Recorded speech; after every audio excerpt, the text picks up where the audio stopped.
Good afternoon. My name is Torglung. I'm the director at RLS in São Paulo, Brazil. It's great to welcome all of you available all around the world. We're having a co-streaming in 2 continents.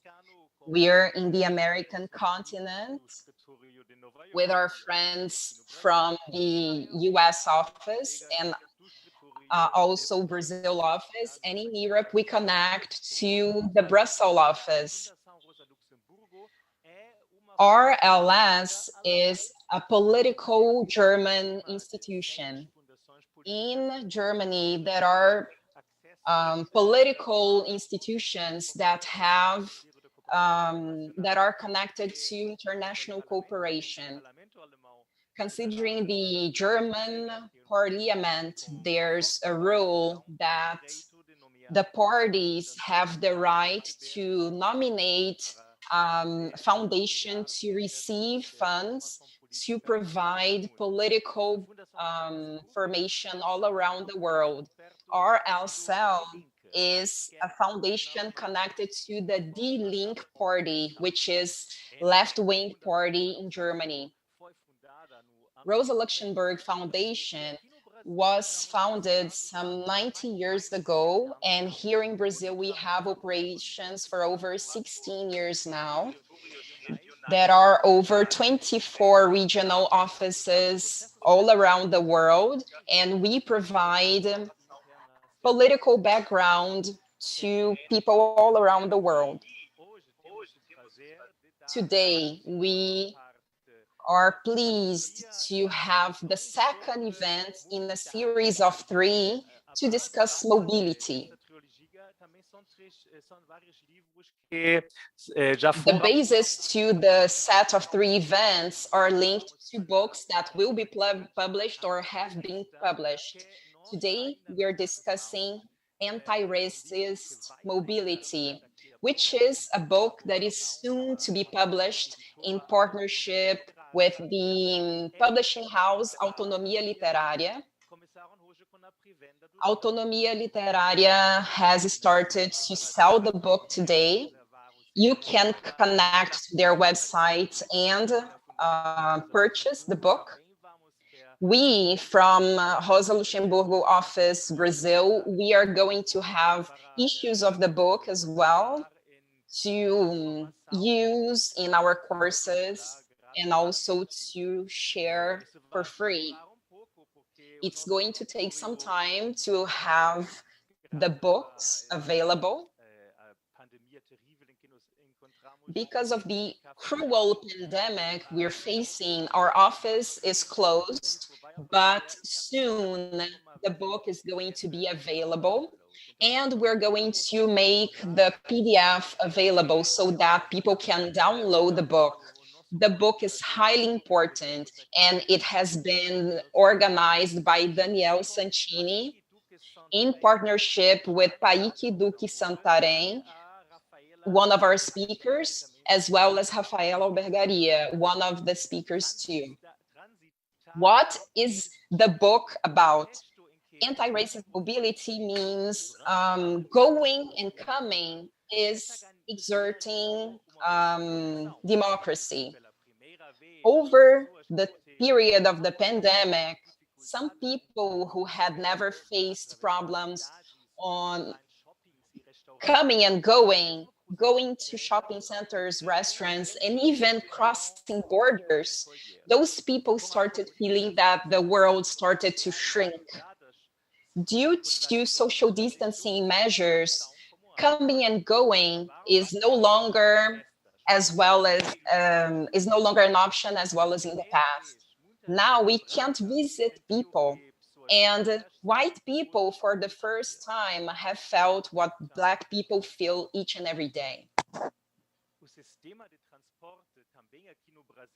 Also, transport system in Brazil is racist because it's unequal, and the bus trip forces people and keeps people away.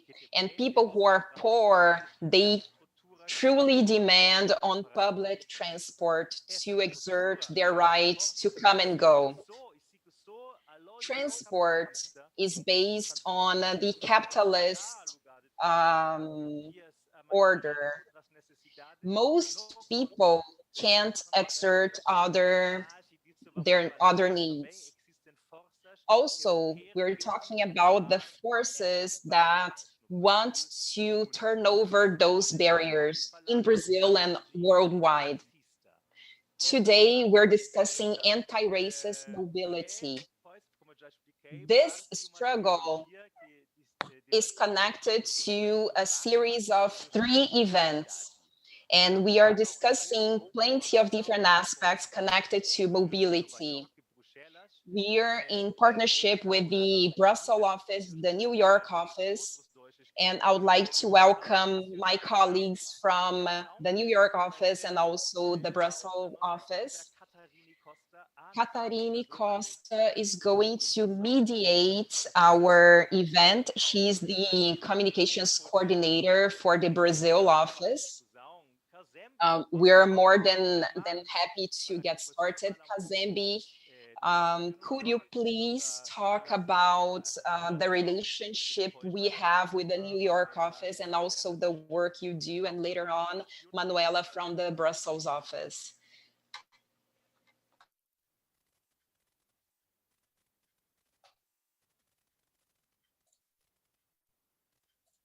Kazembe, your phone is mute. Thank you. Hello, test 1, test 2. Hello, good afternoon. Bon tarde. Guten Tag, everyone. Good abend.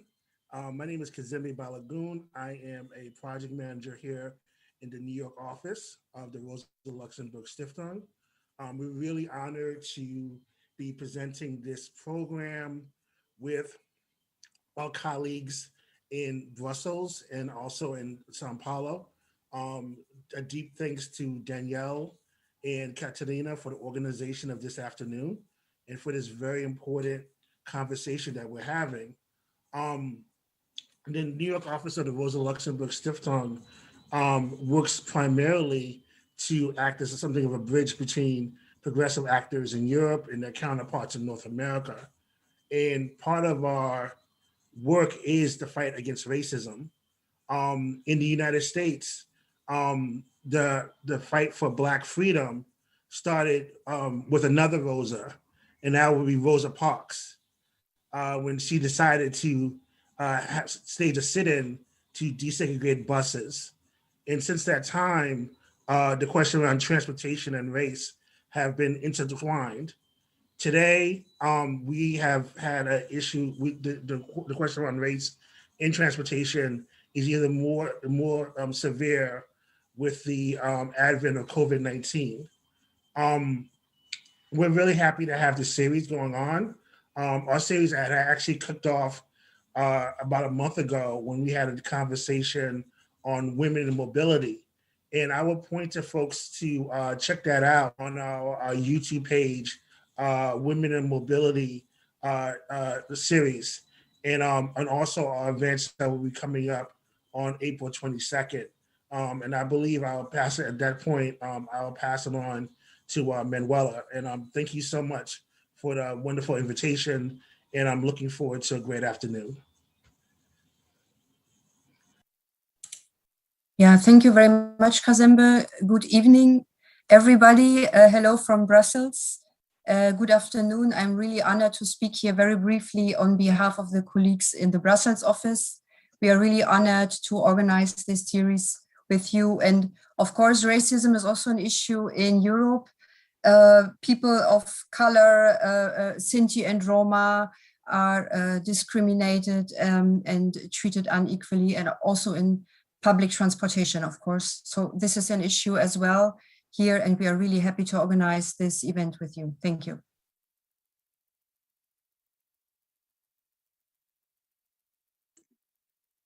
Boa tarde a todos e todas e todes. Eu sou Rafaela Albergaria. Good afternoon to all. My name is Rafaela Albergaria. I'm a researcher on mobility. I'm one of the book organizers, Anti-Racist Mobility, the book that we're publishing soon in partnership with Daniel Santini and Paíque Santarém. I would like to tell you that it's so good to be here with you today to discuss mobility. Torg said something which is highly important, which in this context, it's difficult to think about mobility and commuting in a city in the same way as we used to think about before the current global sanitary crisis. The current sanitary crisis shows us that the main way to fight the virus in low-income populations is keeping social distancing. So instead of commuting, plenty of people have resorted to working remotely. And for us to keep on working, we have realized that workers that are not seen as their lives matter, workers that are not being protected, workers which society doesn't focus on protecting their lives, those are Black people, low-income Black people from disenfranchised communities. I believe that this book is core for us to discuss the current moment. Daniel, Paíque, and we met at an international seminar, and we were discussing free public transportation and fighting inequality. At that international congress, we started discussing those ideas. I started reflecting upon mobility from 2017 on, when my cousin was killed and she was trying to go to university and her commute was longer than 3 hours. And when she was trying to get on the train, her body was cut in half and her body was exposed for over an hour. And from that moment on, I started reflecting upon mobility. And we know that some territories are seen and that the transport policies are treated differently. And we are aware that transport being able to exist, being able to have access to public policy, it depends on the possibilities that we have to come and go within a city. The book that is already available for sale in Autonomia Literária's website, there are plenty of reflections for us to think about how the bodies are affected by transport, affected by mobility, how Black bodies feel the transport. There are very important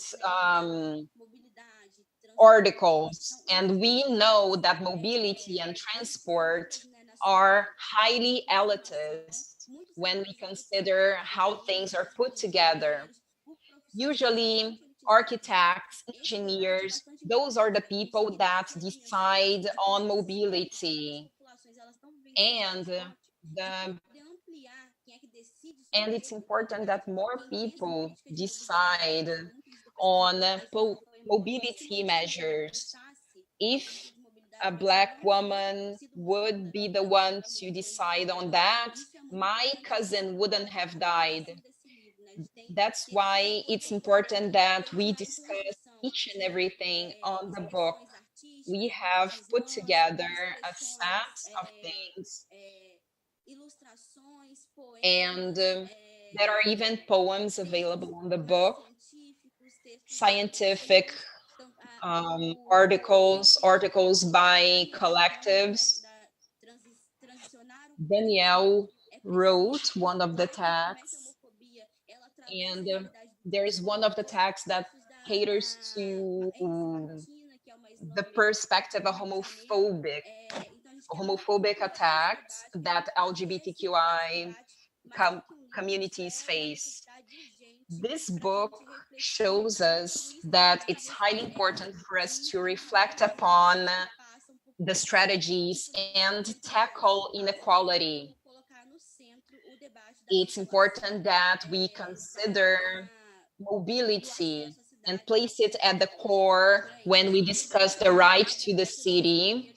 Thank you so much. And it was so important to work with you during the pandemic. It was so hard. And we talked about it on the book. And I believe that we need to keep on discussing.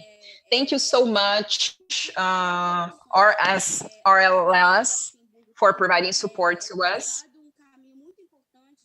Rosa Luxemburg Foundation has given voice to Black women, transgender women, for us to discuss public policies available in Brazil. Thank you so much. I would like to give the floor to Katarine Flor, who is going to mediate such an important conversation. And we're going to reflect and connect with the other office. Thank you, Rafaela. Thank you, Kazembe, Torbi, and everybody to be here today. I believe this will be a great conversation, very important one indeed. And this web seminar, it's an international web seminar. It's a collaboration among these offices, Brussels, New York, and São Paulo. And our activity, there are 3 debates. The first one was held in February 25th. It was a conversation about women in the city. If you want more information, you can just log into our website and check all the information from the upcoming events.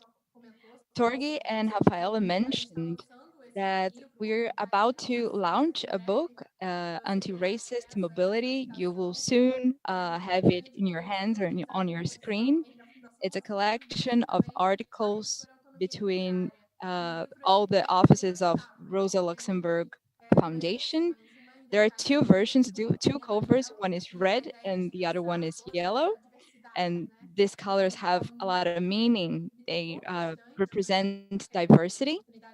This book, I had the opportunity to read most of the articles. It's a very strong work that talks and covers our reality. And today we will talk about the right to mobility against racism. And mobility, it's about our daily life. It's how we commute to live and do our daily tasks, go to the school, go to work, come back home, have fun. But even those activities are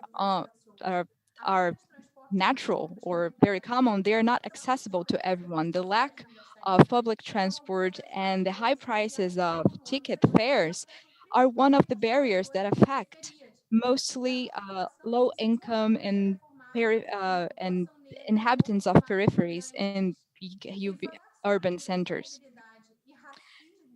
When we talk about racism and the right to mobility, we're talking about the human right, but also about spatial segregation, discriminatory policies, and, and discrimination in general. And before I invite all the panelists to talk to you here today, I would like to read a brief of a poetry. It's a poetry by Elisa Lucinda. She is a Brazilian artist. I'm a huge fan of her work, and you can find the entire poem in our book that is about to be launched. But let's have a preview of this poem. I've lived my entire life afraid of missing the train. I've always lived away from dreams, money, education, away from a certain kind of art, away from rest. I've planned my life to not miss the train, and I did the math. Distance plus a city departed equals to a path crossed pointlessly. And to help us to think about this issue, I would like to invite all the panelists that will join us today. We have Paíque Duques Santarém, member of Movimento Passe Livre, and is one of the organizers of our book, Anti-Racist Mobility. From the United States, Marion Jones from the organization Transportation Alternatives, Debipriya Chatterjee from Community Service Society in New York, and straight from Sweden, Anna Nygård. I hope I got the pronunciation right, but she's one of the authors of the book and is also one of the founders of Planka.nu. And thank you so much for all of you being here today with us to discuss such an important theme. So to kickstart our debate, I would invite to the floor Paíque Duques Santarém. He has a master in anthropology and a PhD student in architecture and urbanism from UNB, the University of Brasilia, a very important educational institution here in Brazil. So it's very good to have Paíque and his approach here. He has militancy in several areas, especially in the Black movement, for the right to the city, urban mobility, popular and traditional cultures movements, and he fights and juggles for the construction of popular power. Welcome, Paíque, to our board. You can open your mic, please, and say hello to everybody before I ask you the first question. Good afternoon. I would like to quickly sing a song. Birimbau has played. I should keep moving. I can't be late. I can't be late. My tribe, my people, it's so far away. I can't be late to get there. I live far. So this is a quick translation of the song Paíque just sang for us. I have many issues to propose to you here today. Thank you, Paíque. My first question. Paíque is one of the organizers of the book, Anti-Racist Mobility. And straight in the introduction of this book, the authors and organizers state that the transport system in Brazil is racist, unequal, segregating, and excluding. How is this expressed in our everyday lives, Paíque? And what are the consequences of such expression? If you could please relate basically this pandemic moment we're living in, as Torgay well pointed out when opening this board, there's a lot of people staying home or trying to, of course, due to the pandemic, to try to avoid contamination. But do you believe that such constraint has changed for the Black population or no? Answer. So I'll try to bring together these two questions, two issues for you. Paíque, before you start, could you please speak louder? Okay. Okay. Can you hear me better? Great.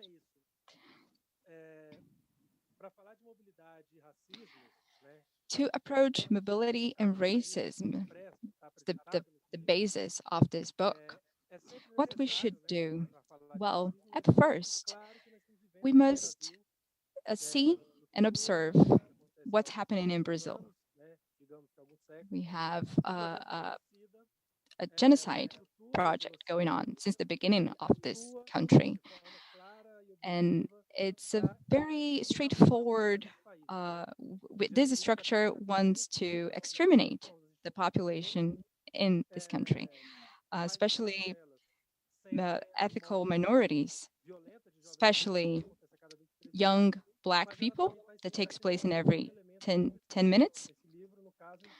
But we also have other forms of extermination. So this book talks about genocide in a different approach, and also about racism and how mobility, transportation, public transport, and racism relate with each other. Obviously, I want to be very clear with you all here. This structure is reproduced and it increases somehow when we are living in the middle of a pandemic. And the core issue of this pandemic is we must keep social distancing. We can't commute as we did earlier. So if we stay together, if we go to the streets, that will be a problem. And it is, as we're seeing here in Brazil. And during this pandemic, the Black population has been stimulated and put in front of different situations that they have to go out and they have to commute. We have a lot of racism fronts happening at the hospitals, at the public transportation, at the unemployment issue. Therefore, I say that the pandemic is here to shed a lot of light on those racist structures.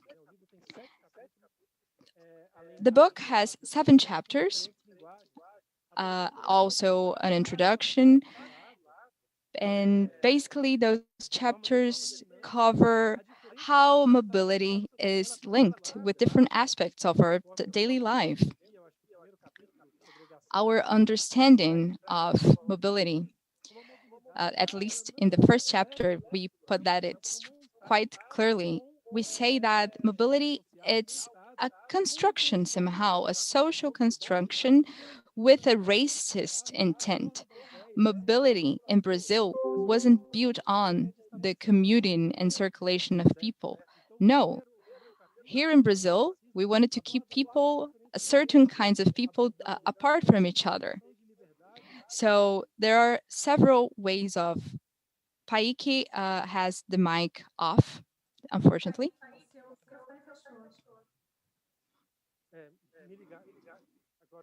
I received a call. I'm sorry. I'm back on. So the freedom and the intervention on Black bodies, plus all the forms of the trafficking of people since slavery times, and now with mobility interconnected with the genocide project going on in Brazil, we can have a new look on how mobility supports surveillance and repression. By doing so, the huge population of Black young men in jail right now, this is the anti-mobility, but this is also part of the project of mobility in Brazil that follows this genocide flow. And definitely, mobility will manifest itself differently depending on your race, on your gender. And especially in Brazil, we see that racism clearly expressed nowadays. There are different nuances if you are a man or a woman or a trans. And of course, we can also talk about mobility in terms of religious racism, like temples, Afro-Brazilian temples that are being attacked right now. So when we talk about mobility, we also talk about resistance and how we can be together, and as Maroons did back in the colonies. It's also important to understand mobility beyond the physical aspect of mobility. In the fourth chapter, we understand mobility as a mode of conversation, of exchange, and of resistance. And mobility is also present in economic politics. We discuss in this chapter, especially how the racist mobility impacts the economics. And but last but not least, I wanted to try to briefly cover all the book, but I only have 10 minutes. Democracy and hope are part of this struggle.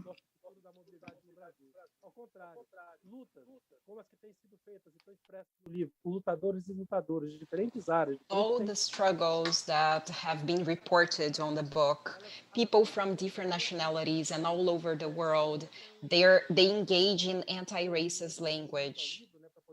I'm talking about the book a lot because I believe that it's important that we focus on the book for the discussion. But we also bear in mind that it's a global struggle.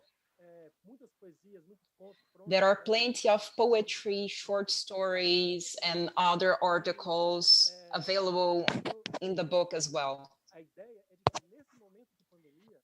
Now, during the pandemic, the fact that we can't breathe, also the fact that society is forcing us to commute, and we're targeting that on the book. I would also like to pay homage to Vilma Reis. And guys, now I got a bit emotional and I forgot one of the names. So I would like to thank the people who drew the cover and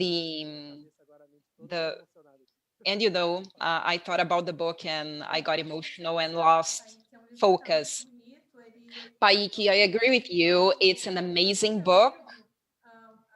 And I must tell you that while I was reading the book, there was a song by Elza Soares, a Brazilian singer, and that her song wasn't exactly about mobility, but on the book, on the song, Elza Soares talks about the fact that the cheapest meat available in the market, it's black meat.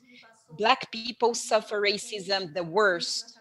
So when we were reading the book and discussing the book, it made me think about Elza Soares' book, Elza Soares' song. And before we move on to the next speaker, I would like to say to people who are following us through the channels, be it YouTube or in other channels, you can follow us in Portuguese or in English. I would like to say hello to Glaucia Pereira, Rafael Calabria, Jaqueline Davi, and later on I'll talk about other people who collaborated on the book. If you who are listening to us would like to ask us a question, please type in the comments. We're trying to get your question and have our speakers respond. Now, moving on, we are talking to Mariam Jones. Mariam Jones, she joins the NGO Transportation Alternatives, which is based in New York.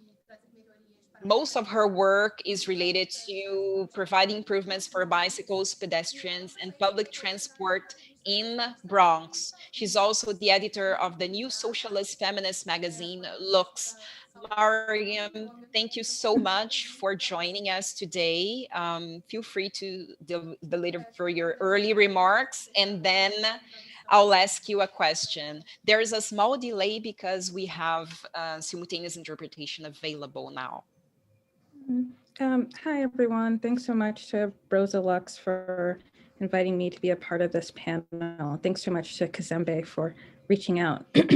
So yeah, I want to talk about the ways that mobility, justice, and inequity ought to tie into a bigger, more holistic conversation about human rights and historic injustices. One question that comes up a lot in my work is what keeps us safe and who keeps us safe? Safe street advocates often stop and start at street design. Street design is essential from keeping us safe for cars. We need better street design, and we need to separate people who are traveling in one mode of transportation from people traveling in another mode. That is how we prevent crashes and fatalities, which is so important. However, the overfocus on cars and street design ends up centering streets and cars. Mobility justice is a framework that brings us back to focusing on the well-being of people who travel through those streets, rather than centering the well-being of streets. Our mode of transportation is only one aspect of what makes us safe or unsafe in public. As many of us know, when we pass through public space, we're displaying our race, often our class, gender, ability, age, citizenship, and all the securities and insecurities that come along with that. So in addition to the threat of traffic violence, the possibility of being detained or worse due to your appearance need to factor into street safety and what really makes us safe. Urban street safety often relies on making public space safer through police enforcement. That is asking police to do the work of keeping us safe by ticketing or arresting people. Ultimately, this just turns people into prisoners. For communities of color, our safety is not increased when we're pushed into the vicious cycle of over-incarceration, whether in prisons or in detention centers. Policing, as many in communities of color are well aware, is rooted in historically discriminatory practices and is tied to the history of keeping undesirables within red line zones or pushing those who dare enter white suburbs, keeping them out through vigilante violence or white domestic terrorism. So mobility justice is really about putting forth a vision for street safety that foregrounds the relationship between policing and planning and the extent to which it can deny people of color, especially people of color with non-conforming gender identities, basic freedom of movement, and how not being able to move freely is attached to fear, trauma, which can be the result of racial discrimination, ticketing, incarceration, and deportation. And so importantly, the racialized policing of public spaces is not a thing of the past. It has never ended, and it's really important that we fully acknowledge it. Furthermore, the call for safe streets is also connected to urban renewal and displacement, which is really harmful for questions that relate to race and class. Everyone should have a right to the city, and no one should be priced out of it. Pricing out is what happens when certain voices are left out of conversations on development and property value. This is why mobility justice calls for the creation of public processes that can distribute public resources equally. Mobility justice demands that historically marginalized groups and communities be heard as full partners in all planning processes, not just asked to approve or go along with decisions after those decisions have been made. When it comes to changing the status, furthermore, another point, when it comes to changing the status quo of our car-centric world, there's a complicated relationship between communities of color and car ownership. Owning a car is seen as part of the American dream, not so different from owning a home. Cars make people feel powerful and safe. They allow us to return to neighborhoods where we can no longer afford to live, but where our friends, jobs, schools, and social lives remain. So the positive view of cars shapes the landscape of transportation in communities of color. So we need to think about how we talk about the reality of car travel. And the reality is that mass car travel produces toxic air and violent deaths, and that these burdens disproportionately fall onto the shoulders of communities of color. So we need to frame these truths in ways that can balance out the car's symbolic importance while also respectfully challenging that symbolic importance. The right to self-determination is also a key part of mobility justice. Public transportation spending decisions that were made in the middle of last century coerced people into cars in the car-based world that we have today. These decisions created winners and losers along race and class lines. The winners are typically white middle-class highway commuters who gain access to suburban home, space to spread out, and clean air. The losers are the workers, people of color who remain in the city and saw their neighborhoods polluted, cut up, and divided by highways. This is why we need diverse conversations in this, diverse voices in this conversation. We can't recreate the mistakes of the past where people of color were left out of transportation infrastructure decisions. Another problem with street advocacy in the US we often see is what we call Copenhagenization. That is the calls to Copenhagenize US cities. This is the idea that we must make the US look more like Europe, underlying this idea as a colonial mindset that Europeans are seen as more sophisticated and European models for public space can work well in all parts of the world, regardless of the context or background of the people who live and are a part of that community. This is a colonial mindset because Copenhagenization, like colonialism, is about imposing the preferences of white males who are able-bodied and rich on the bodies of the rest of the world. And it champions the structures, frameworks, and narratives designed to uphold this idea that Europe is superior. Outside of Europe, there are a number of global cities that we can gain inspiration from. And of course, going back to self-determination, communities of color should ultimately be able to make these choices. So wrapping up, communities of color in the US are often told that we're unfit to design our own futures, to guide public spending, or understand the real issues at hand. Our communities are given limited access to information, and we're judged by how well we respond to engagement and interventions imposed from the outside. Then when we don't fall head over heels for the decisions made, for the decisions that we're locked out of, we're seen as regressive or opponents of progress.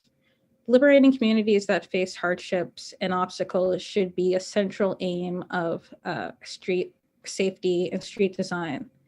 It's really important that we break with the old framework of safety defined by exclusion and create new ways of thinking about safety that can allow us all to collectively grow. True safety means addressing socioeconomic, cultural, discriminatory, physical barriers to accessing public space and having the freedom of movement. Truly safe streets and real mobility require radical inclusion in both the planning and implementation of such projects. Thank you.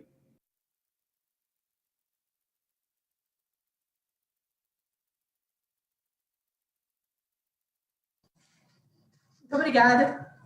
Desculpa, obrigada, Marion. Thank you so much, Maria. I would just like to remind you that there's a delay. There's simultaneous interpretation available. I would like to make a comment. It's quite a personal story. And as Paíque was talking about the book, so many things came to mind. When Mariam talked about exclusion structures and a strategy to keep Black and poor people away from public spaces. And then it reminded me when I went to South Africa.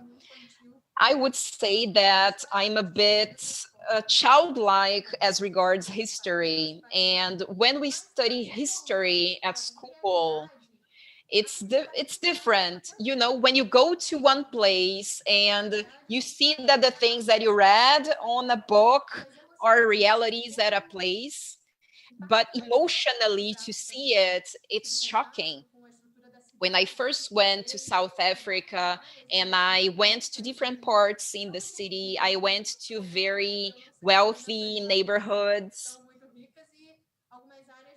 And I also went to impoverished neighborhoods. And I've noticed things that I had read about.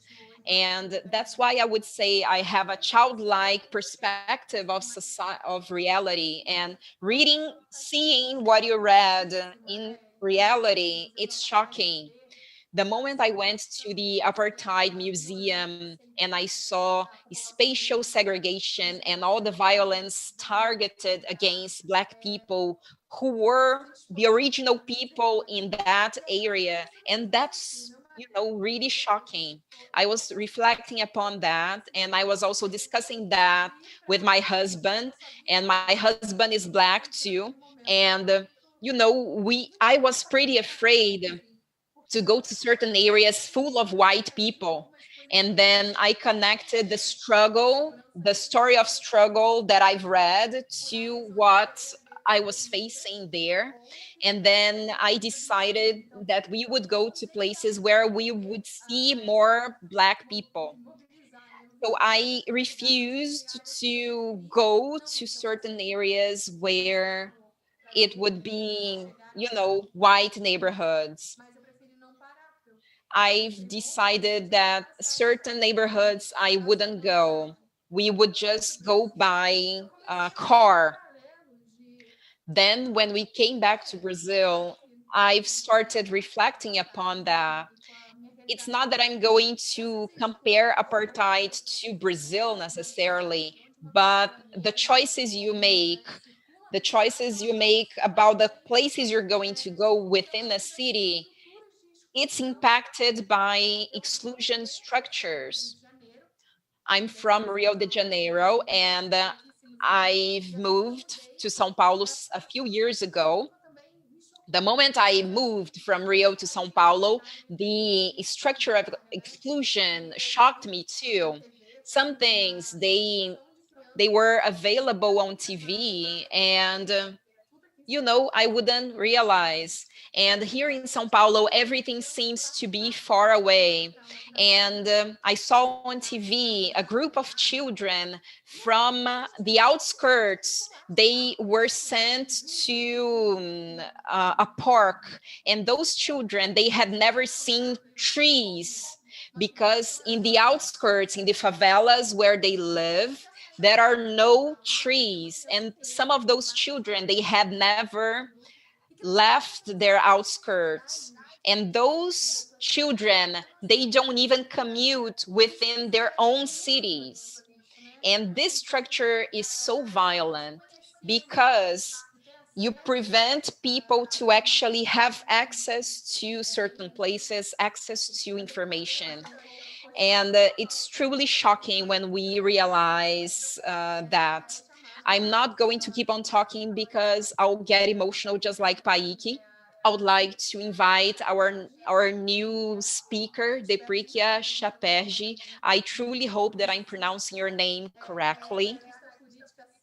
She's a senior political policy analyst, and she works with employment, inequality, and mobility. She holds a PhD in economics by Brown University.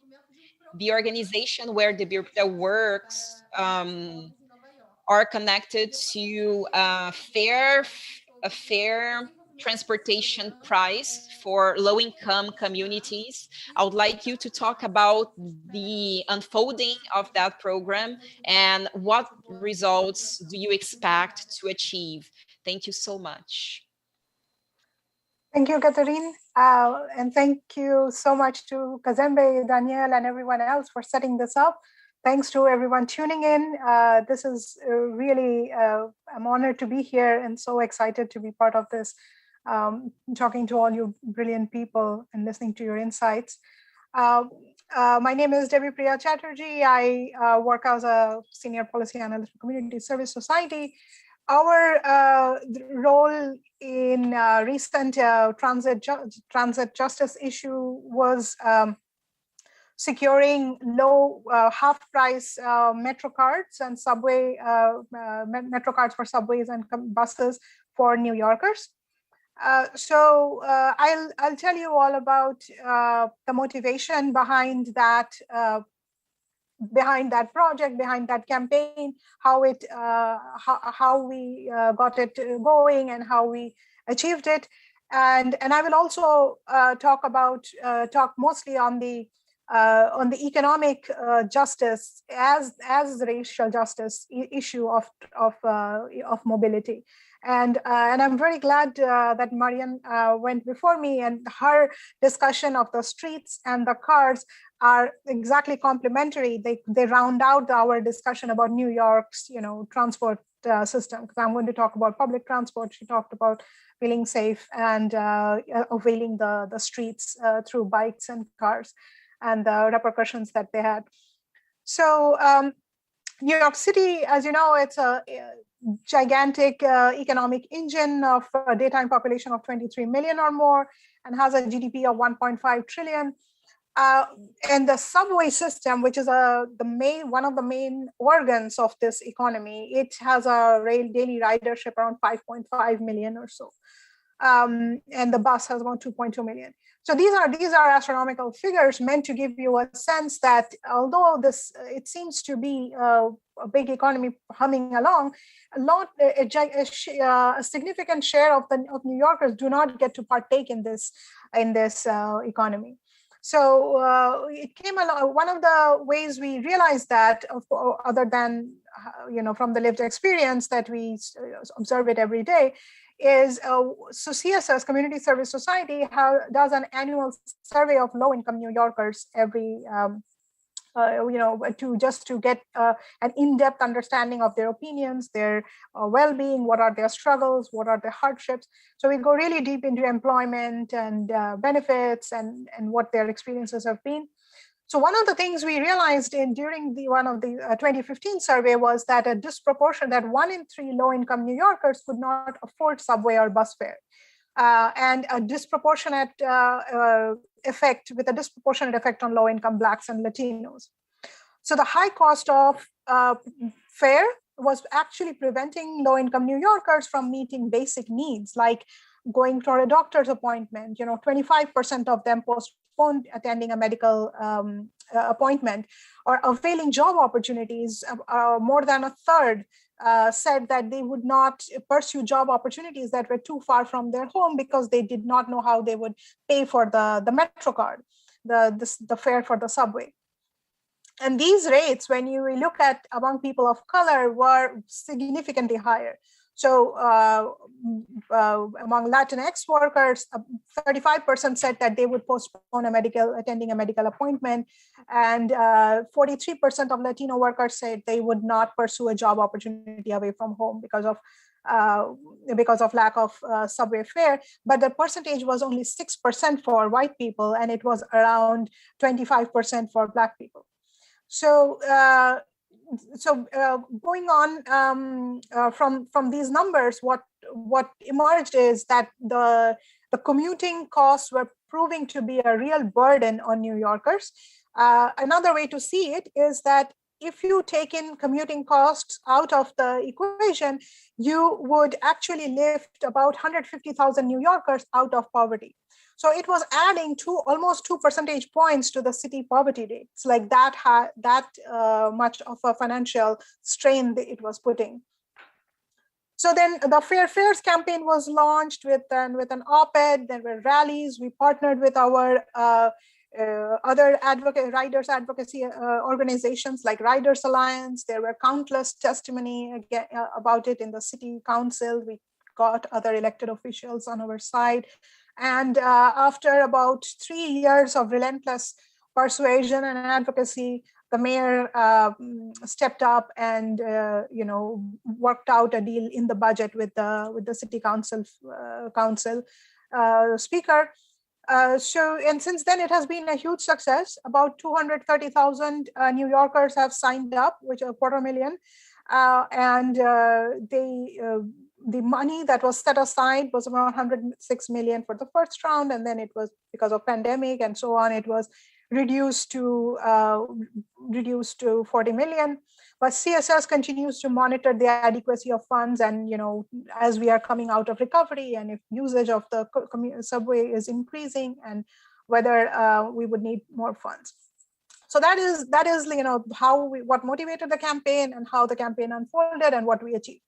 Now let me talk a little bit about the justice issue of this.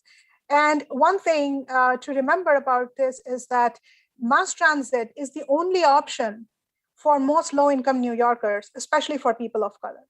So it seems like an obvious fact for this panel and also for everyone else, but that is a crucial fact on which everything else hinges. If households that are better off, they can avail taxis, they can avail ride-sharing apps like Uber and Lyft, and they might even have their own vehicles like cars and bikes or whatever. But for low-income New Yorkers, this is all that they have, mass transit. So anything that happens, any policy or any kind of whether for better or for worse, policies affecting mass transit has huge repercussions for low-income New Yorkers just by the design of this problem. So the price of the Metro card, even with fare increases, it does not pose much of a burden for middle and high-income households. But for low-income households, affordability to a Metro card can mean anything between having a college degree and not having a college degree, between visiting the doctor's office or not, and between showing up for a job interview or not. So you can understand how crucial a difference it can make. And these actions go on to have cumulative repercussions for not only one person's life, but also intergenerationally.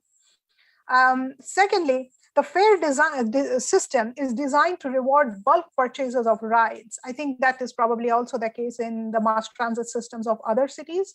Like a weekly or a monthly pass costs per ride cheaper than a one ride when you buy just one ride. And it makes total sense in economic incentive sense, but it is designed to reward those who already have more money and are not typically living paycheck to paycheck. So you see the little bit of a regressivity that's already inbuilt in the way we are designing the fare system. Then another angle I want to point out is like a lot of middle and high income workers, predominantly again, white and not people of color, they get commuter tax deductions through their employers for using the mass transit.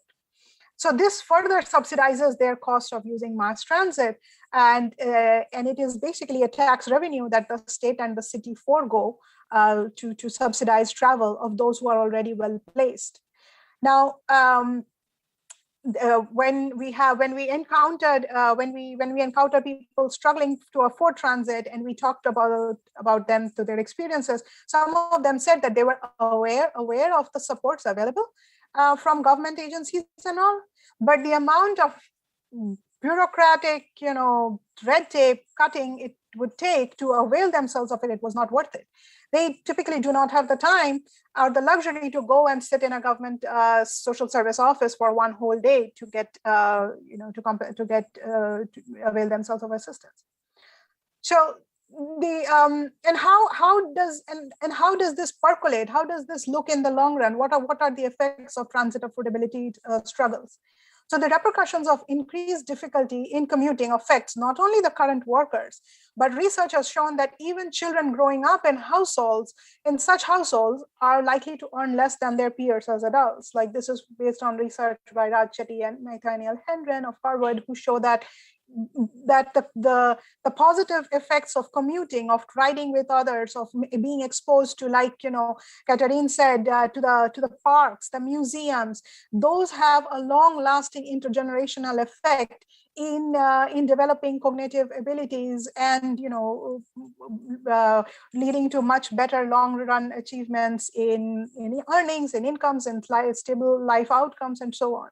So by making transit affordability difficult, we are depriving millions of children of color these opportunities to fulfill their true potential. The fact that they had, like we saw in our survey, that people of color were giving up pursuing job opportunities because they couldn't afford the subway. So think about what that means. Like the unemployment rates for people of color are already high. They were even high at the peak of recovery for these groups, because they have been systematically and structurally marginalized in the labor market. And, but they cannot even avail the job opportunities that are there because of the transit difficulty. And given the nature of New York City, geographically, people of color are more concentrated in outer boroughs, far from central business district, where transit fare burdens can reinforce the economic and geographic isolation of some of the most economically disadvantaged families. Like Paíque said it the best, and in the first thing that Brazil's transport system seems racist, unequal, segregated, and we can just replace Brazil with New York, and it would continue to be more or less the same. And finally, I would touch on the fact that the transit affordability has been made into an issue of criminalization of poverty. So if someone is, like I said, there are millions that we saw were struggling to pay the fare, and then in desperate circumstances, suppose you had a class to attend, or you had a doctor's appointment, or you didn't have enough fare for that particular place you weren't going to, and you would be desperate to, and you would enter illegally. There was a very strong correlation between the race of the person entering illegally and the likelihood that they would be arrested for fare evasion. And this you would be arrested, and you would either have to pay $100 or more fine, which is a big burden for most people. And of course, for someone who doesn't have $3 to jump to pay the subway fare, $100 is a prohibitively expensive fine for them. And in the worst case, they would be arrested, and they would have a criminal record on their for their background, which would show up in their background checks, restricting further their possibility of finding gainful employment or attending college, or even finding a place to live, where if their landlords are doing background checks. So and the thing that makes it more poignant is that these fare evasion arrests, they had nothing to do with the level of neighborhood crime or so. All it had to do was the race of the person and where they were located. So in neighborhoods that were high poverty and predominantly Black, that's where the fare evasion arrests were happening. They weren't happening in other neighborhoods, even where the violations were probably at the same rate. So this is something we found in our research at CSS. And as you can understand, for any kind of arrests, it is often informed not by the nature of the crime or whether the crime actually is happening. It is informed by explicit and implicit biases based on race, age, and gender. And for undocumented immigrants, the consequences were even more serious, who could then be deported or separated from their family forever. So all for the crime of not being able to pay $2.75 for a subway metro card. And the final point I would like to make about transit justice specific to New York City is that the subway system has been majorly in deficit for many years now. It needs immense amount of 12 billion or so funding to be injected for capital projects. And why is this again a racial issue? Because what happens with the lack of repair and maintenance of the MTA hurts people of color way more than it hurts white people. The delays because of signal malfunction or because the doors get stuck or whatever, if someone in a high or middle income household, white person, or they arrive at their job 10 minutes late, it's fine. Nobody even takes notice of that. But for the below income people of color working at an hourly wage rate and jobs which are very precarious, which are it's totally possible that they would lose their job just because showing up late. And this was happening repeatedly. And New York Times put out an article saying that the MTA is failing its citizens, the residents of New York City, in big time. So you see how each of the disadvantages are compounding each other. they're living in outer borough because you're priced out from the central business district. You are having to rely entirely on mass transit, and the mass transit fails you because of its quality. And finally, all of that combined with affordability difficulties lead to a problem that is as perpetuating inequities as any other system. And finally, I would just like to say that, of course, Fair Fares was a success. We still have the program. It has been shown to really help people, especially students and people trying to take classes in the evening to improve their curriculum and get better jobs. But the fight doesn't stop. The fight hasn't stopped. Criminalization of poverty and continues. And I'm really happy that we are having this conversation, and there are many layers to be peeled back. Thank you.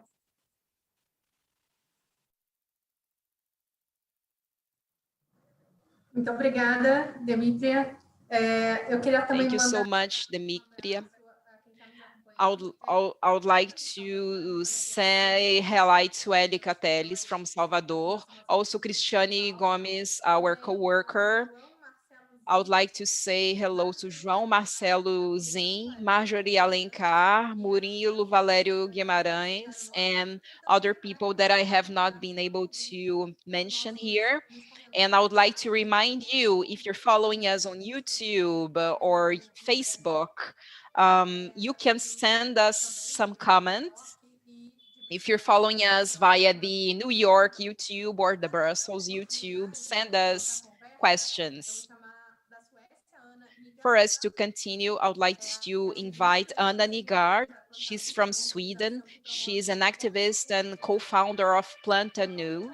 It's an organization that provides free transport, and she's currently the editor to a newspaper in Java, a neighborhood known by the diversity and the number of immigrants. Anna, thank you so much for joining us. And considering the translation delay, I'm even going to ask you the question already. Anna has written the chapter International Solidarity in the Anti-Racist Mobility book we're launching.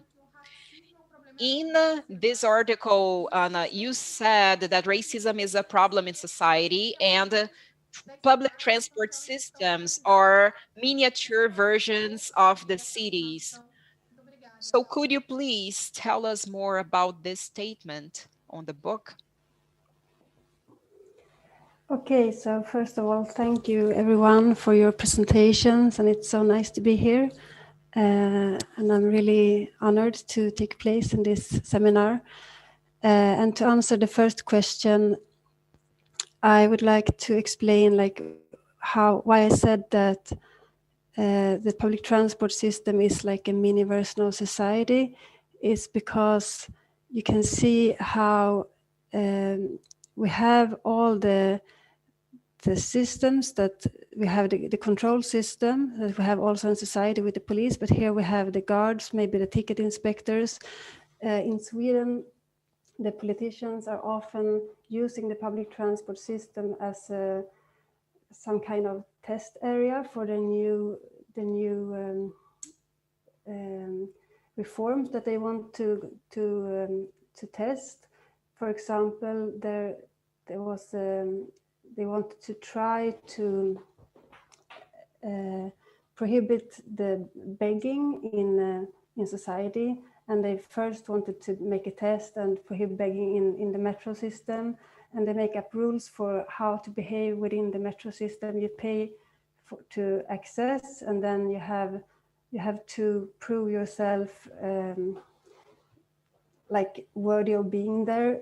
We have seen a lot of problems with racial profiling in Stockholm metro system, for example, where the police uses the ticket inspections and the borders, the barriers, as like borders within the country, because they can't just check people on the street and ask for ID or to see their documents. So they use the public transport systems because they have existing barriers and borders to check people. They ask for a ticket, and if they don't have a ticket, they can also ask for the passports and documents. I don't know if that was an answer to your question, but I can continue with my presentation if that's okay.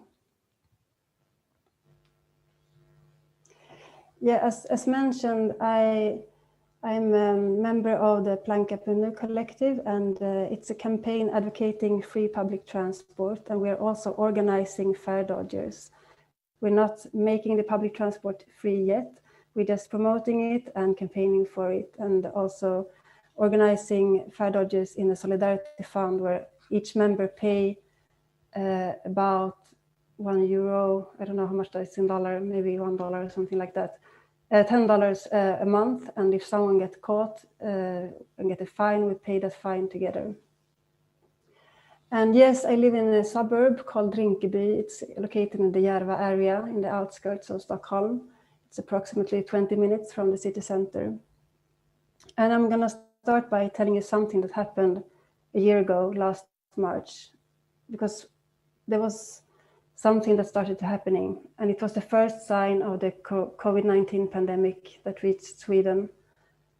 The first cases came to Sweden through rich people that had been skiing in the Alps, and they came back to Sweden, and when they were driven home by taxi drivers from the airport, they infected the taxi drivers, and many of them lived in my area in Järva, and also in other similar areas in Stockholm. The average income is low among people in Järva, and many people live in overcrowded apartments, often in several generations together. So I started noticing more and more ambulances coming and picking up neighbors, and the people that I knew starting to get sick. And soon it was a well-known fact that the COVID-19 outbreak was massive in our area, and many people died. Especially the Somali diaspora was hit very, very hard. The Swedish authorities were slow to respond, but they started to recommend people to wash their hands and, if it was possible, to work from home. But most of the inhabitants in our area are working class people, the taxi drivers, bus drivers, shop assistants, restaurant workers, nurses and care assistants. And for them, working from home is not an option. So most people are depending on the public transport. And I don't think that class society has ever been more visible than during the pandemic. And the overcrowded buses, that was an existing problem before, it's never been more of a problem. And today, 1 year later, statistics have proven that low income is the highest risks of being exposed and infected, and also to die from COVID-19. And immigrants are overrepresented among all cases, especially immigrants with non-European background. And I bet these patterns are more or less the same worldwide. The picture of the overcrowded bus in COVID times, full of working class people, most of them with black or brown skin, is a perfect illustration of how power structures are linked together and reinforce each other. There are more power structures that ranks people based on class, gender, ethnicity, and even among means of transportations, there is a hierarchy, and we call that the traffic power structure. The traffic power structure establishes a hierarchy among all means of transport. At the top, there's the automobile, and then we have bikes, public transport, bicycles, pedestrians, and on the very bottom, all people that uses different kind of aids to move around. And the different resources allocated to all these groups reflects the traffic hierarchy. The stereotypical motorist is a white male, and he has a relatively high income, and the majority of the global population does not have access to the car as a means of transport. The same thing applies to aviation as a means of transport, but more extreme. Both the car and the airplane has devastating effects on climate change and are to a large extent responsible for the climate crisis, a crisis that already hits hard on the global south and forces many people into climate-caused refugeeship. Most suggest that this is something we're going to see more and more of in the future, and many people will be forced to flee their homes due to climate-related catastrophes and conflicts. Where there are borders, they will be met by violence and control systems. And at a closer look to these systems and the barriers, you can see that they are the same inside of the borders and outside. The same companies provide fences and gates for conflict zones, border control, and to the public transport systems. A person who managed to escape from war and terror in their home country could face the very same gates and fences at the border of Europe, in a refugee camp, and later on in the public transport in a European city. Mobility within a city is primarily an economic issue. Mobility in the world is not only about your economical resources, but also a political issue, where the nationality of your passport makes a huge difference. Many European citizens choose holiday destinations in countries whose citizens are rejected as refugees at the walls of Fortress Europe. This proves how strongly migration control and the denial of free movement are connected to the traffic power structure. As anti-racists, we have a role to play here. The Swedish author and scholar of human ecology, Andreas Malm, talks about how climate activists have to become more involved in the anti-fascist movement and take action against border control and migration laws. And I believe he's completely right. In our Planka.nu activist collective, we have a cooperation with our local branch of the activist network No One Is Illegal. No One Is Illegal works to provide support to people who are forced to live undocumented after being rejected, having their applications for asylum refused. Their demand is permanent right of residence for all people who have arrived in the country and who wish to remain. One of the main projects of our campaign is P-kassan, our solidarity fund that has been keeping the organization going for over the years. And as I said, each member pays about 10 euros to get insured. But for commuters risking more than just a fine upon inspection, it's no use. So that's why we are also doing warning actions. We cooperate with migrants' rights groups and do ticket sharing campaigns and actions. The pandemic is not over, and no one knows what the world will be when it is. But in times when freedom of movement have been restricted and complicated, it is more important than ever that we protect the freedom of our political movements. And as activists, we must integrate the anti-racist struggle in all practical work that we do. It's not just a statement, it's how you analyze things, what you say and how you act in everyday situations.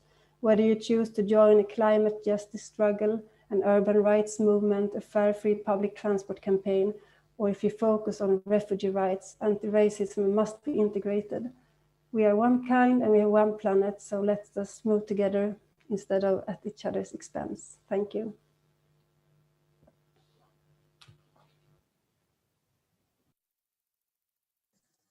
Muito obrigada. Thank you so much. Before we move on, I'm going to read some of the comments. Cristina Fernandes Augusto is excited about the book. She compliments Rafael Albergaria, Paíque Santarém, and Daniel Santini, who are the book organizers. And she also contributed to the book. I would also like to come to deliver Jo Pereira remarks. Jo Pereira also congratulates all of you for the book and what she said. What you said about anti-racist mobility is highly important.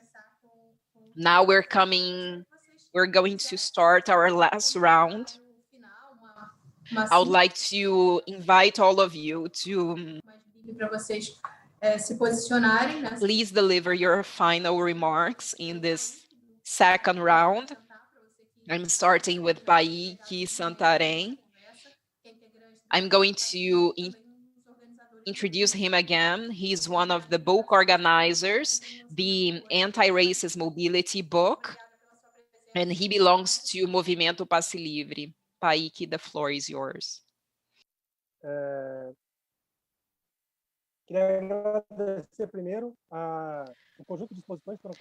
would first like to thank all of you, and it was great to hear all of you. Paíque, please speak louder. I would like to thank each and every one of the speakers and everybody who is also listening to us via streaming. I'm so thankful that this book, we thought about Brazilian reality, Brazilian context, and it's so nice to see that our struggle is global. When we consider racism and mobility and the violence connected to it, racial violence against ethnic racial minorities all over the world, especially in colonizer countries, it's global forms of violence, and this violence is linked to the African diaspora. The structure of violence and the structure of mobility is diasporic based.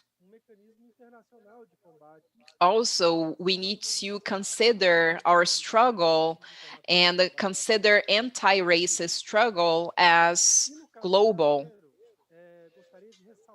When we consider the Brazilian case, I would like to highlight some of the elements in the racist mobility.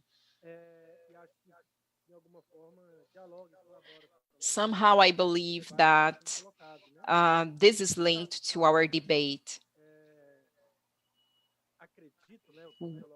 I would like to say that when we consider Brazil, all of the elements connected to mobility, they have been organized from the 19th to the 20th century when slavery was abolished in Brazil.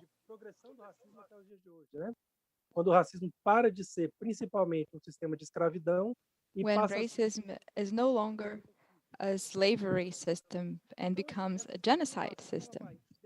So the structure of racism will design society as a whole. It will also tell how can we commute in which spaces, determining which workspaces are for, and also the leisure spaces. But specifically talking about our work relation, this tells a lot of how we deal and transform and change the space. So our racist unconsciousness prevents us from commuting freely in the city space.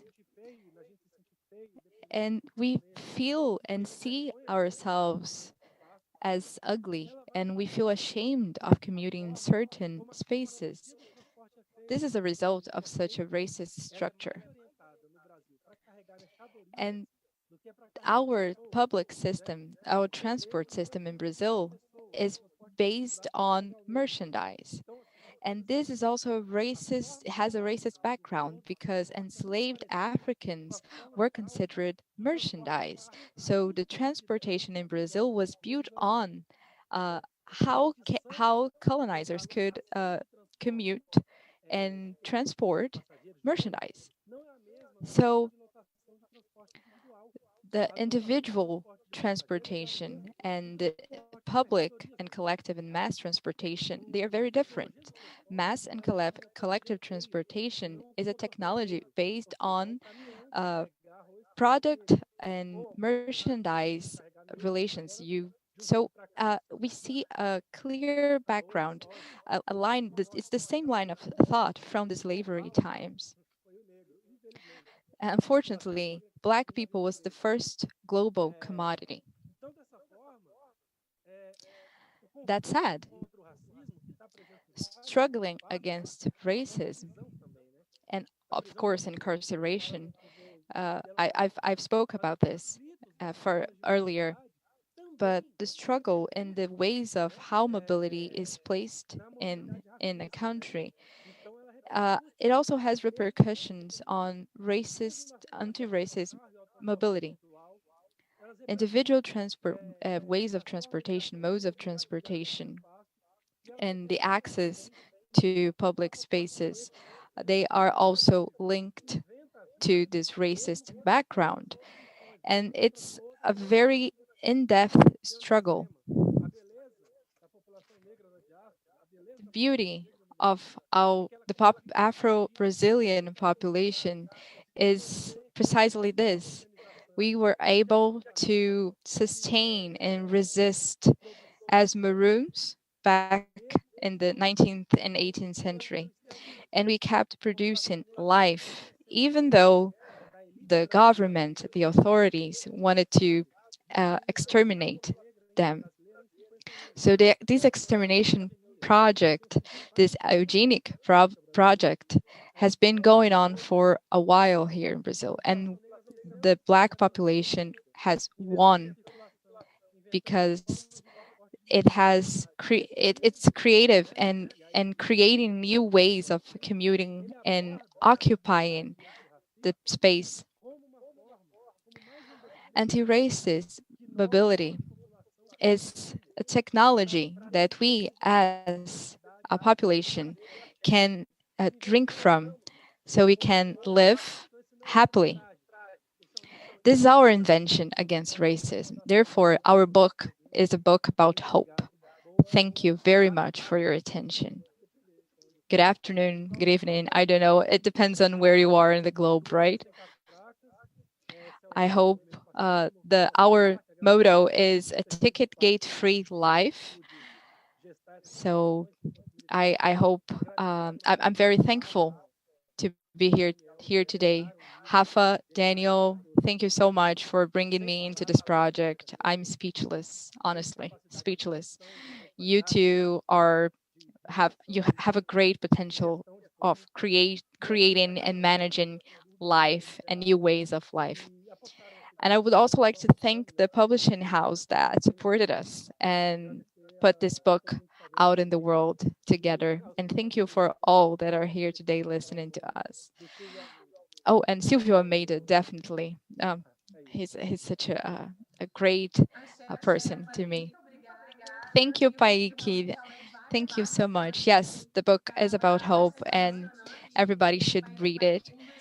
It's one of the things you've mentioned. It's precisely this.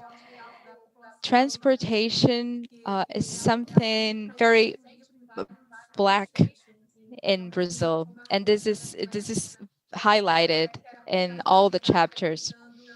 I would like to move on with our board and invite Marion Jones to the floor.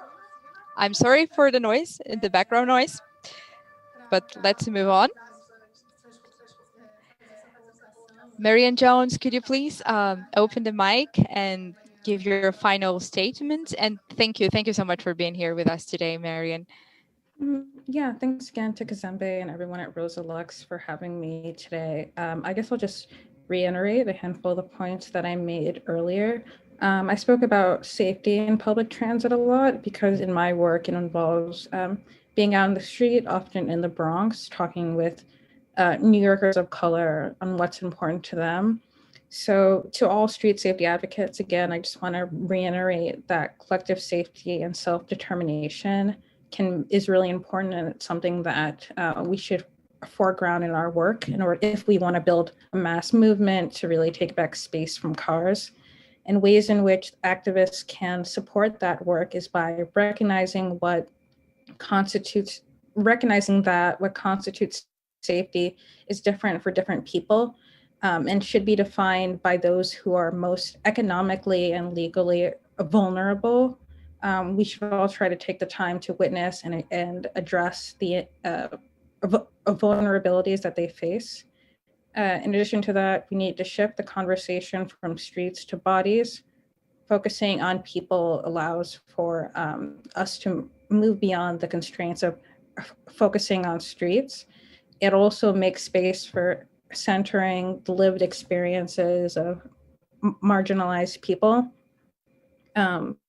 Especially for white comrades, I would really encourage that you think about the ways in which you may have benefited from the overpolicing of communities of color or those living in poverty, and also think about the ways that you and your community has been harmed by this. We also really need to call out and fight against the institutional racism within planning processes. These processes often leave out communities of color and implicitly imply that communities of color aren't a part of their vision for the future.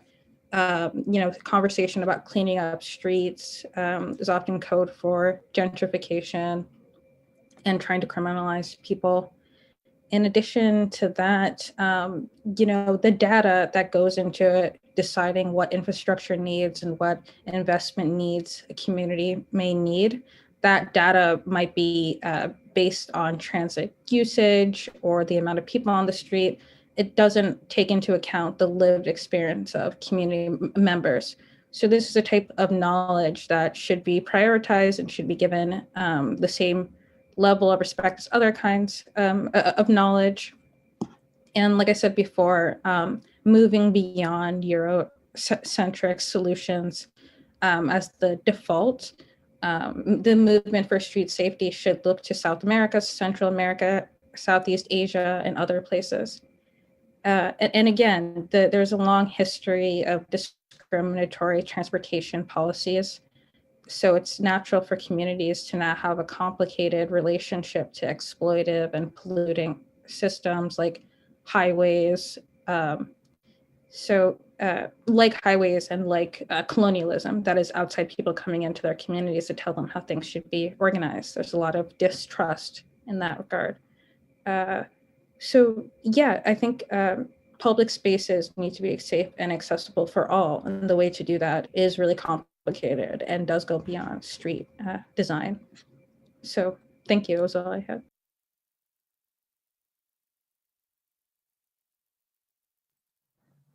Marion, muito obrigada pela Marion, thank you so much for attending this panel. You've contributed a lot to our debate. Just a reminder, there is a small delay because we're having simultaneous interpretation, so don't worry.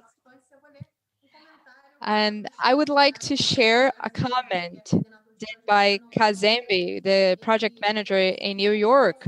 He said, "This debate made me think about the image of essential workers struggling, trying to breathe inside train wagons. This is a very strong and representative image of our days. These paramount workers are so exposed to risk nowadays. We really should stop and think about that. What is essential in society? How we should treat people, generally speaking." So that's quite a good comment. Thank you, Kazembe. I would also like to thank Jorge Pereira's Filho comment, also from the office in São Paulo. And to all there are living comments in the chat. Unfortunately, I won't be able to share all your comments live. But now I would like to invite to the floor Deb Chatterjee, so she can make her final remarks. Thanks. Thank you, Katarine. What is especially poignant to me after listening to everyone here is that we all kind of echoed each other using different words, different languages, but really none of us were saying things that was completely new to the other. So imagine like it's it boggles the mind that from New York to Sao Paulo to Brussels, people of color have to deal with the exact same problems of excessive incarceration, excessive use of force on them, being pushed to the periphery of productive economies, both literally as well as metaphorically, not feeling safe, not feeling secure, and basically not having a right to self-determination, which is basically the ability to realize your own potential. So we are robbing people of that by making transit and public spaces unsafe. I feel like the unequal transit transit issue is just one part of a system of marginalization that has been imposed on Black Americans and Blacks in other parts of the world, along with many other dimensions of discrimination in housing, employment, and other spheres. So anti-racist mobility needs to be a multi-pronged approach, which, like we discussed over here, one of which incorporates making transit affordable, on which I was speaking. And the other thing that I want to highlight is that we fought for fair fares because we saw that in our survey that about a third of low-income New Yorkers couldn't afford subway or bus fares, and the rates were exceptionally higher for people of color. And this was actually preventing them from meeting basic needs like seeking medical care or availing job opportunities. So although our campaign took off and we now have the program in place, which is supposed to help 800,000 New York City adults who live at or below poverty line in their transit, and they're supposed to save people upwards of $700 per year. We are totally cognizant of the fact that the fight doesn't end. And why? Because the fight for fair fares is an economic justice issue, but it's a racial justice issue, but it's also an environmental justice issue. And we all would benefit from better, more improved, more reliable mass transit options. And the transport system in New York, it is a microcosm of the transport philosophy that guides the transport system in the rest of US. It is highly unequal and it reinforces existing racial inequities. So the regions that need most connection to jobs are least served by mass transit. And that is, kind of like it is mirrored even in New York City's transit system. Now, and I would like to end on a note that Kazembe raised in the comment that you read, Katarine, that about essential workers. So essential workers in New York City continued majority to be people of color, and they were forced to take the mass transit through the pandemic, even when sanitization was inadequate. So this further exposed these communities to the virus, with the result being that the morbidity and mortality rates among from COVID-19 is disproportionately higher in communities of color. So we basically demanded an immense sacrifice of them without making any accommodation arrangements, and risked not only these people's lives, but the lives of their entire communities. And given the composition of the essential workforce, we treated them more as expendable than essential. And we hope we should not be repeating this again. And I would like to end on that note. And thank you all for having me. Muito obrigada. Quero lembrar também, né, na verdade, contar que no livro Mobilidade... Thank you so much. I would like to comment that on the Anti-Racist Mobility book, there is an interview with one of the leaders in the movement of anti-fascist delivery people. And they talk about the relationship between the exploitation of work for delivery services. I think that this interview is very interesting, so please read it when the book is available.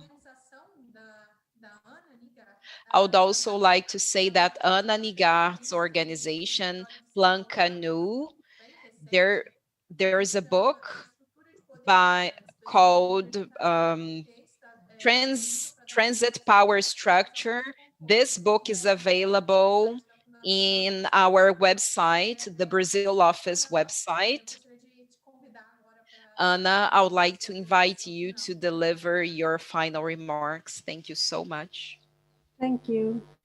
And as Deb just said, that I feel also that we understand each other and we have a lot of in common across the globe. Like, even though I never been to either New York or to Brazil, I can really relate to how you describe the transit systems and the situation with the structural racism.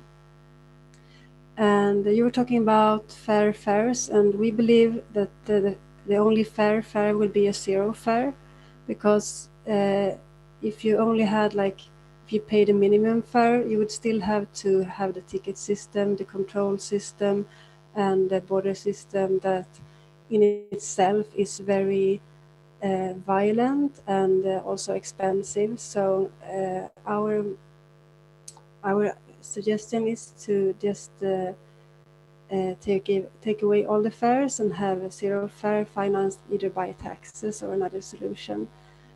I think that what I would like to summarize everything by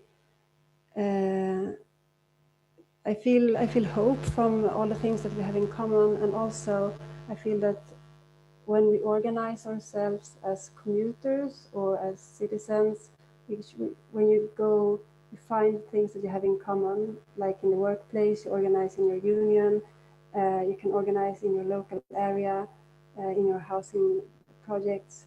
But as commuters, we also have a strong voice. If you go together, you can organize a fair strike, as we did. You can also just I've seen examples of people getting together as public transport users and achieving both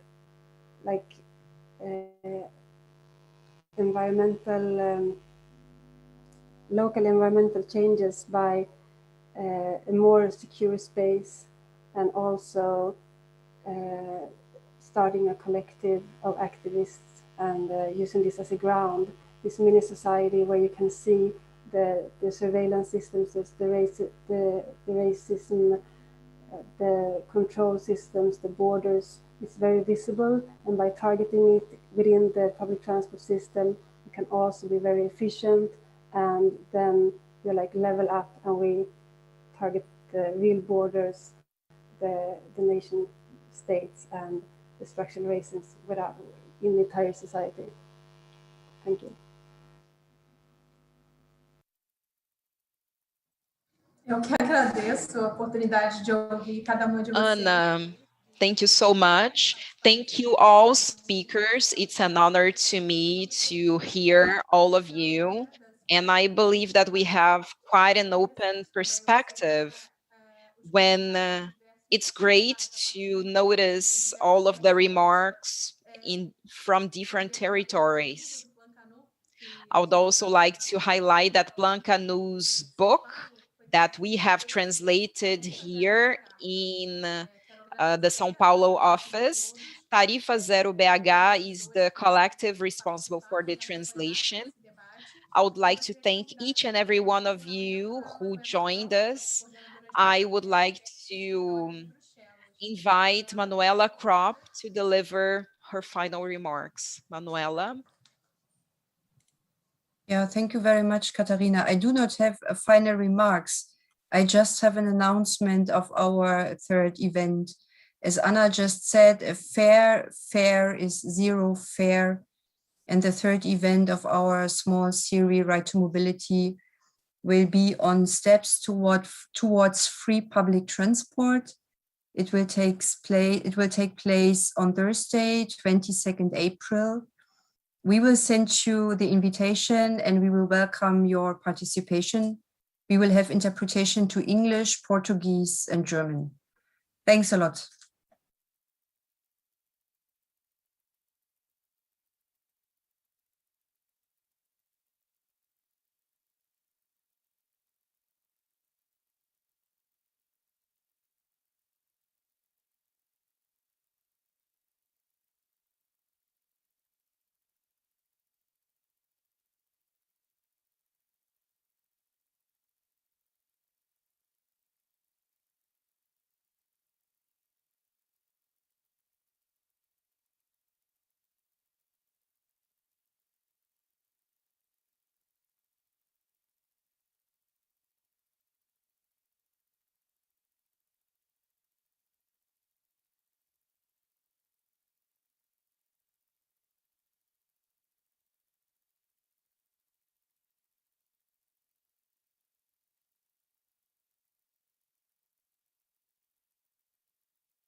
Hello?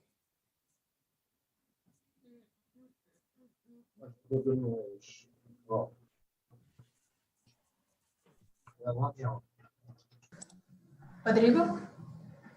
Oi, Catarina, vocês estão no ar. Rodrigo, Catherine, all of you are live. Thank you all. See you the next event.